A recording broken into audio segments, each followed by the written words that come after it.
बिहार में पहले चरण के मतदान का काम खत्म हो चुका है और 121 सीटों में बम्पर वोटिंग हुई है। बिहार ने इतिहास रच दिया है।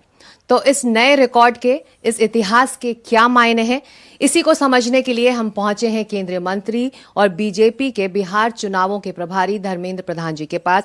धर्मेंद्र जी, बहुत शुक्रिया एनडीटीवी से बात करने के लिए। 64.66% ऑफ वोटिंग, इसके क्या मायने हैं? किसकी किस्मत बदलने वाली है, एनडीए की या महागठबंधन की? पहले फेज से क्या अंदाजा लग रहा है? देखिए, इस प्रदेश की राजनीतिक समीक्षकों ने एक विषय ने स्पष्ट रूप में पहले भी कहा था, पिछले चुनाव में भी कहा था और इस बार उसका प्रमाण मिला। महिला ज़्यादा वोट करने आएंगी तो ये एनडीए सरकार को फायदा होगा। यहाँ की राज्य सरकार और दिल्ली की केंद्र सरकार जिस प्रकार की वुमेन सेंट्रिक, महिला आधारित, महिला केंद्रित कार्यक्रमों को बनाई है, उस पर एक अटूट भरोसा बनी है महिलाओं की, यहाँ के मुख्यमंत्री नीतीश कुमार जी के ऊपर, देश के प्रधानमंत्री माननीय नरेंद्र मोदी जी के ऊपर।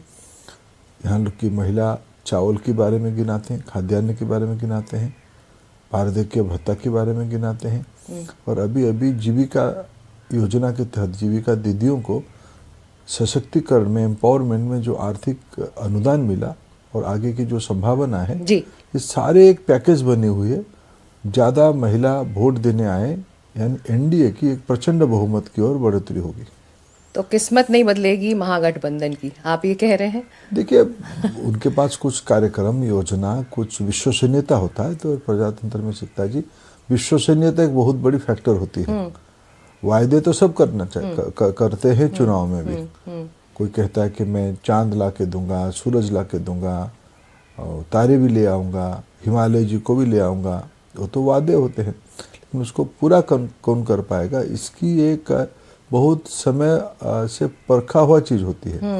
बिहार की जनता ने पिछले 20 साल में एनडीए को परखा है, बार बार चुना है और इस बार तो उसकी सारे रिकॉर्ड टूटने वाला है। सारे रिकॉर्ड टूटने वाले हैं, लेकिन जो फॉर्मूला है पोल एनालिस्ट का धर्मेंद्र जी, वो ये एक फॉर्मूला ये भी है जो ये कहता है कि जब ज़्यादा से ज़्यादा लोग वोट देने के लिए घरों से निकलते हैं, वोटिंग परसेंटेज जब बहुत ज़्यादा होता है, रिकॉर्ड बनते हैं, तो जो आउटगोइंग मौजूदा सरकार होती है उसके लिए अच्छी खबर ये नहीं होती है, क्योंकि ज़्यादा वोट परसेंटेज बढ़ता है। और लालू प्रसाद यादव ने तो कल ट्वीट कर भी कहा है कि रोटी को पलटते रहना चाहिए, नहीं तो एक तरफ ज़्यादा रहेगी तो जल जाएगा। 20 साल बहुत हुए।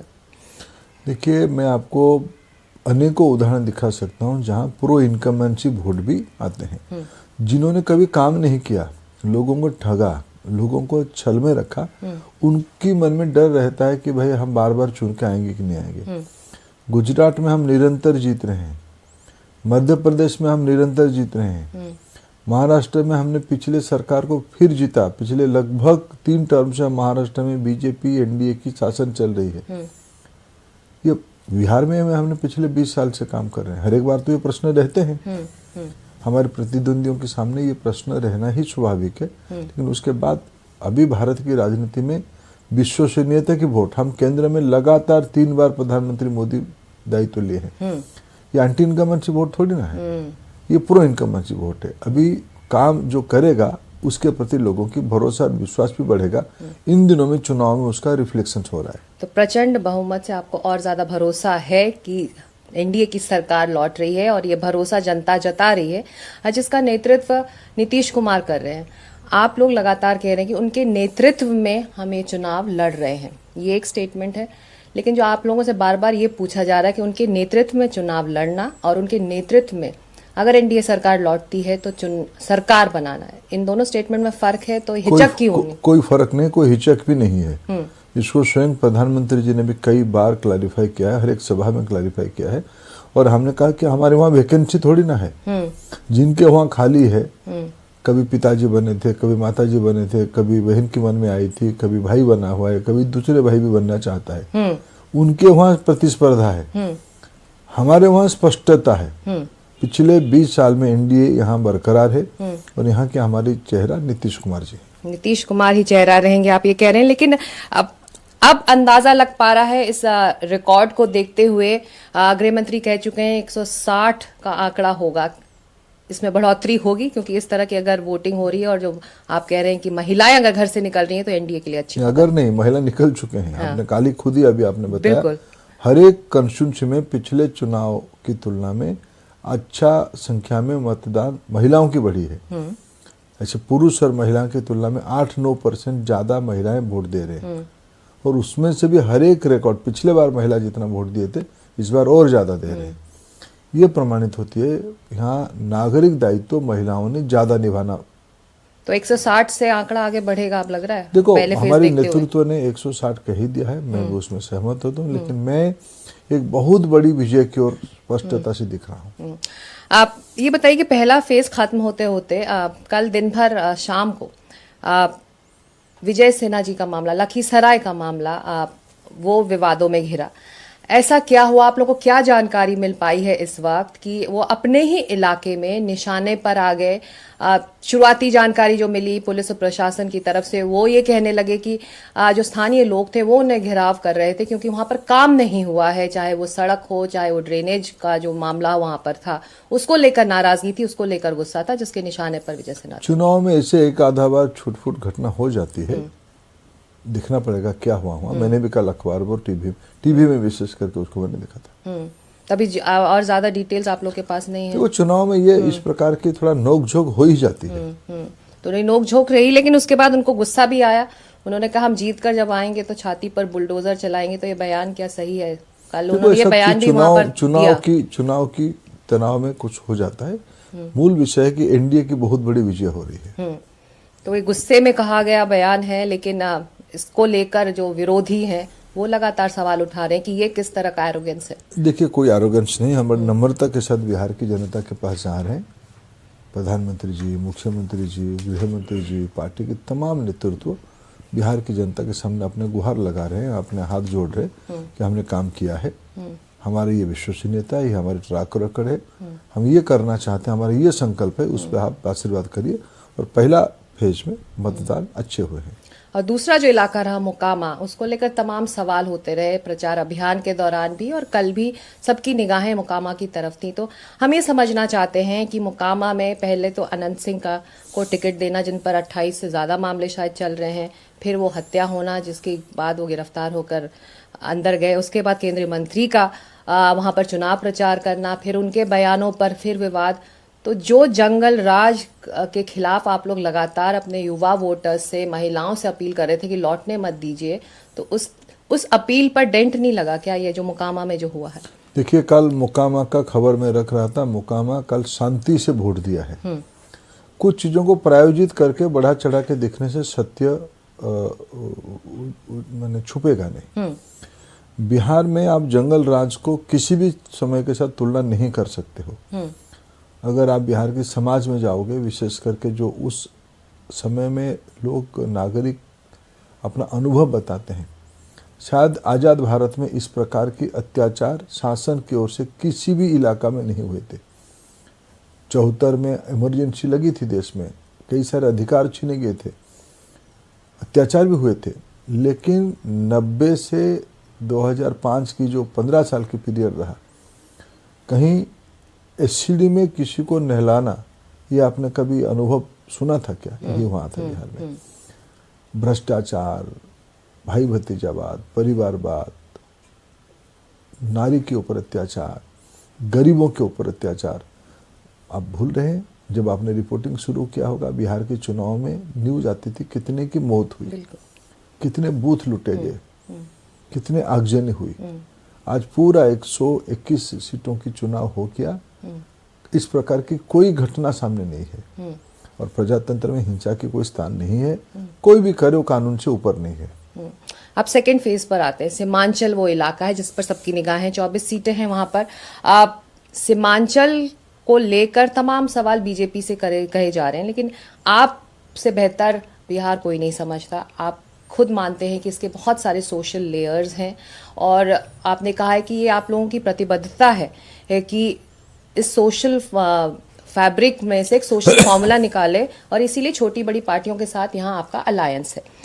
ऐसे में सवाल इसके लगातार आप लोगों से सवाल उठ रहे हैं कि फिर भी मुस्लिम पॉपुलेशन का रिप्रेजेंटेशन क्यों नहीं बीजेपी कर पा रही, एक भी कैंडिडेट को क्यों नहीं उतारा गया?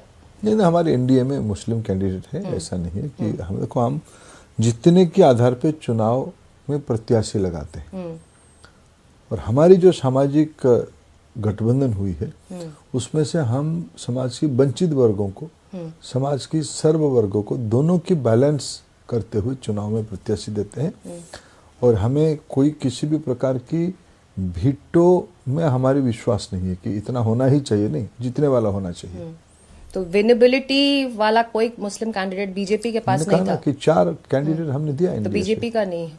हमने एनडीए तो बीजेपी है, एनडीए बीजेपी है, बीजेपी है। ये बताइए कि कल जो बयान आए हैं, कल केंद्रीय मंत्री गिरिराज सिंह जी का भी बयान आया। उन्होंने कहा कि अगर ज़रूरत पड़ी तो बुर्का उठाकर भी देखना होगा, और ये पाकिस्तान नहीं है, यहाँ पर शरिया लागू नहीं होता।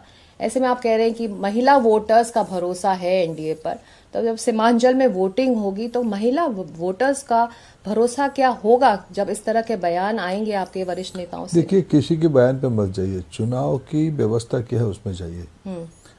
पहचान पत्र और पहचान पत्र और पहचान दोनों के मेलान से वोट केंद्र में जाने के लिए अनुमति है।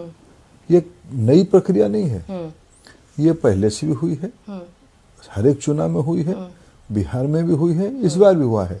मैंने अभी कुछ मुस्लिम बहनों की इंटरव्यू देख रहा था अभी टीवी में, उन्होंने उसको अप्रिशिएट किया कि भाई पहचान होने में क्या दिक्कत है, इसमें आपत्ति कहाँ है? जब चुनाव चल रहे हो, जब पोलिंग चल रही हो, तब कहना कि हम बुर्का जरूरत पड़ी तो बुर्का उठा के भी देखा जाएगा, पहचान की जाएगी, तो ये डराएगा नहीं किसी महिला को? किसी महिलाओं ने अप्रिशिएट किया उसको। आप डरा रहे हो, उल्टा आप भेद खड़ा करना चाहते हो, क्योंकि बयान तो गिरिराज जी की तरफ से है। मैं मुस्लिम महिलाओं के बयान को कोट कर रहा हूँ, सारे टीवी में दिख रहा है, आपकी टीवी में भी दिख रहा है कि चेकिंग होना कोई बुरी बात नहीं है, हमने उनको कोऑपरेट किया है। जब ये सामाजिक स्थिति, आप उसका क्यों रहे हो? क्योंकि आप लोगों की एक मजबूरी है, एक तनाव खड़ा नहीं करेंगे, विवाद खड़ा नहीं करेंगे, शायद हमारी शो कैसे हम तो मैं आप ही की उस बयान पर मैं आपका रिएक्शन चाह रही थी, क्योंकि मैं बयान ही कोट कर रहा हूँ, मैं मुस्लिम बहनों की बयान को ही कोट कर रहा हूँ। चेकिंग होना, नियमन, परिचय और परिचय पत्र की मिलान होना, ये कानूनी व्यवस्था है, संवैधानिक व्यवस्था हो रहा है। चलिए, उसको बड़ा चढ़ा के दिखने की कोई आवश्यकता नहीं है। तो ऐसे में सीमांचल के इलाके में खास तौर से घुसपैठ मुद्दा रहेगा क्या? क्योंकि निश्चित रूप में घुसपैठ मुद्दा है, अभी भी देश में घुसपैठिया एक मुद्दा है ही। इन दिनों में देखा गया है कि, और पिछले दिनों के अनुभव भी कहा है कि पड़ोसी देश के लोग आके बिहार, बंगाल, झारखंड, उड़ीसा और भारत के प्रमुख शहरों में बस जाते हैं। इसको तो निरंतर आइडेंटिफाई करके सभी देशों की सार्वभौम अधिकार है, सोवरेन राइट्स है कि भाई हमारी देश की संसाधन, हमारी देश की मौके हमारे देश के लोगों के लिए है। हमारी पड़ोस से कोई बैर नहीं है, लेकिन पड़ोस की नागरिक हमारे वहाँ आके जीवन बिताए, हमारे संसाधनों को शेयर करे, ये तो हमारी देश की गरीबों के लिए, वंचितों के लिए अन्याय होगा। इसलिए वो तो एक हमारी मत तो बहुत स्पष्ट है उस विषय में। पर ये असदुद्दीन ओवैसी जो उन्होंने काफी काम किया है और उनको कामयाबी हासिल हुई इस इलाके में, वो कह रहे हैं कि जब एसआईआर हो चुका है, जब गहन रिवीजन हो चुका है इलेक्टोरल रोल्स का, तो ऐसे में घुसपैठियों का मुद्दा कहां से उठता है बीजेपी के लिए? वो वहां पर वोट को पोलराइज करना चाहती है। देखिए, एसआईआर को किसने विरोध किया था, क्यों विरोध कर रहे थे? जब हमने एसआईआर इलेक्शन कमीशन ने लागू किया तो कोई पॉलिटिकल विषय नहीं था, एक कानूनी व्यवस्था था, संवैधानिक प्रक्रिया थी, पहले भी एसआईआर हुई है। जिन लोगों ने इसका विरोध किया था, जब आज मतदान सूची परिष्कार हुआ, वोट में बढ़ोतरी हो रही है, तब उनके मन में आ रहा है कि भाई इस मुद्दा क्यों उठाना? मुद्दा तो रहेगा ही, क्योंकि ये सामाजिक अतिक्रमण, जनसंख्या के अतिक्रमण, ये एसआईआर के बाद तो आइडेंटिफिकेशन हुआ, बंद तो नहीं हो सकता है ना। समाज में एक जागृति लाना, बंद करवाने की निरंतर दबाव रखना, ये एक राजनीतिक आवश्यकता है और एक राजनीतिक प्रसंग है, क्योंकि कुछ लोग उनकी वोट को अपने ही वोट मान के उनको सह देते हैं, उनको प्रश्रय देते हैं, उनको कानूनी मदद करते हैं। ये गलत बात है। इसके खिलाफ उन तत्वों को तो सामने लाना ही पड़ेगा ना। पर वो इलेक्टोरल रोल जो है वो तो शुद्ध हो चुका है ना, उसका शुद्धिकरण हो चुका है। क्या अनुप्रवेश का कोशिश बंद हो गया क्या? देखो, ये सामाजिक चुनौती ये एक SIR से पूरा नहीं होगा। SIR तो एक अच्छा कानून है, अच्छा व्यवस्था है। कानून तो पहले था, अच्छा व्यवस्था है। उसको चुनाव आयोग ने करके जो लोग आलोचक थे SIR की, वोट चोरी की बात कह रहे थे, नौटंकी कर रहे थे, अभिनय कर रहे थे, उनका तो अभी सामना हो रहा है, उनका मुखौटा खुल रहा है। लेकिन क्या ये प्रसंग सीमा में अनुप्रवेश के बारे में कहना, आप जिसे कहते हो कि बहुत बड़ा पाप हम लोगों ने कर रहे हैं? सीमा में अनुप्रवेश नहीं होनी चाहिए। भारत की संसाधन भारत के नागरिकों के लिए है, भारत की गरीबों के लिए है, भारत के पिछड़ों के लिए, भारत की वंचितों के लिए। तो आपके विरोधी तो कह रहे हैं कि केंद्र में आपकी सरकार है, NDA सरकार यहाँ पर भी है, 20 साल से यहाँ राज्य में सरकार है, तो फिर जिम्मेदारी किसकी? किसने लिया नहीं? हमने जो खाद्यान्न देते हैं, कभी हम धर्म के आधार को देखते हैं क्या? हम गरीबी देखते हैं, आवश्यकता देखते हैं। हमने प्रधानमंत्री आवास पहुंचाई गरीबों को, हमने नल में जल पहुंचाई, हमने जीविका में इतने बहनों को मदद किया, कोई हमने धर्म देखा है क्या? देश के नागरिकों की, देश के संसाधनों के ऊपर अधिकार है। ये मुद्दे में किसकी क्या असहमति हो रही है? और हमने 20 साल से, इसीलिए तो vote incumbency, pro incumbency vote आ रहा है, इसीलिए तो महिलाएं ज्यादा वोट देने आ रहे हैं, इसलिए तो हमने केंद्र में तीसरी बार भी दायित्व संभाला। ऐसे नहीं आता है ना, विश्वसनीयता से आता है। हमने जिम्मेवारी लिया है, हमने काम किया, इसीलिए वोट दे रहे हैं। तो ये मुद्दा रहेगा और इस चुनाव जो सेकेंड फेज के चुनाव मेरे को प्रचार में बताइए ये सीता जी, दुनिया की राजनीतिक स्थिति को, अगर दुनिया की मैं कह रहा हूँ, जियोपॉलिटिकल सिचुएशंस को देखिए, कौन सी देश में सोवरेन इशू नहीं है? कौन सी देश में इमिग्रेशन और इन्फिल्ट्रेशन की इशू नहीं है? पूरा समूचा यूरोप को देखिए, अमेरिका को देखिए, और भारत ही उसको क्यों नहीं उठाए? जी, एक आखिरी सवाल आपसे। आज 150 साल पूरे हो रहे वंदे मातरम के, और इसके सेलिब्रेशन के लिए जो फुल वर्जन है प्रधानमंत्री उसको रिलीज कर रहे हैं, और इसको अब बीजेपी जोड़ रही है। जब इसको ट्रंकेट किया गया था, इसको एडिट आउट किया गया था 1937 में, उसका जुड़ाव एंटी हिंदू सेंटिमेंट से कैसे है, जो आकर रुकता है राहुल गांधी के छठ पूजा पर सवाल उठाने पर? बताइए सीता जी, वंदे मातरम क्यों लिखा गया था? आनंद मठ से ये जुड़ी हुई जो अत्यंत प्रेरणादायी, देश को जागरूक करने की जो चेतना बनी थी आजादी की लड़ाई के लिए, अंग्रेजों के खिलाफ लड़ाई के लिए, किस उद्देश्य से वंदे मातरम को छोटा किया गया था? क्या उद्देश्य था? क्योंकि भारत की सांस्कृतिक आधार की उसमें से एक प्रेरणादायी वर्णन था। आजादी की लड़ाई में जो एकदम प्रेरक था, उसको क्यों छोटा किया गया था? बाद में तो वंदे मातरम की नारा को ही, जैसे आपत्तिजनक नारा कुछ लोगों को लगने लगा। क्या इसको स्मृति में लाना नहीं चाहिए? एक तरफ आप वंदे मातरम को विरोध करते हो, क्योंकि आपने छठ का भी उदाहरण याद करवाया, विशेष करके राहुल गांधी जी को भारत से कोई लगाव ही नहीं है, समझ ही नहीं है। लगाव तो एक दूसरी बात हो सकती है, समझ होनी चाहिए भारत की जीवन के बारे में, भारत की सभ्यता के बारे में, भारत की सांस्कृतिक अवधारणा के बारे में, भारत के प्रसंगों के बारे में। उनको भारत की कथा, कहानी, लोक कथा के बारे में कोई ज्ञान ही नहीं है। एक अत्यंत अहंकारी और बड़े अभिजात्य मानसिकता में रहने वाला, सामंतवादी मानसिकता की एक दिवालियापन उनमें दिखता है। इसलिए वो वंदे मातरम से छठ तक इस प्रकार की दिवालियापन उनकी और उनकी कांग्रेस पार्टी की दिखती है। धर्मेंद्र प्रधान जी, बहुत शुक्रिया हमसे बात करने के लिए और वक्त निकालने के लिए। दूसरे दौर का प्रचार अभी जारी है और बहुत मेहनत अभी आपको करनी है। आप पिछले कई दिनों से यहाँ बिहार में बने हुए हैं, अपने वक्त निकाला, इसके लिए शुक्रिया। नमस्कार।